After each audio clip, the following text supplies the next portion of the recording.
Welcome to Man Does Tech, where I solve the problems you didn't even know you had. You start by getting into the router admin interface. Use a wired link if possible to avoid accidental disconnects.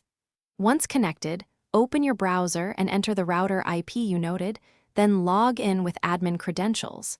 If you lack the password, reset the router physically and reconfigure later.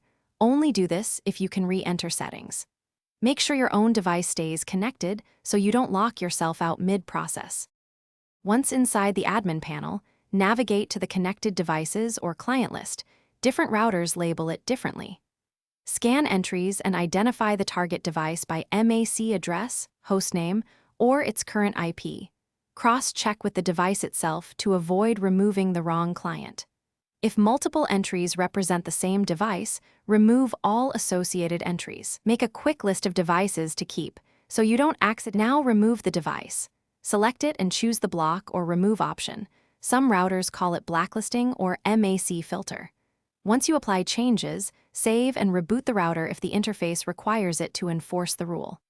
After reboot, verify by checking the client list and attempting to connect the removed device. It should fail to join. If it still connects, clear device Wi-Fi profiles and recheck MAC filtering. Ensure the MAC entered matches exactly, or the filter won't work.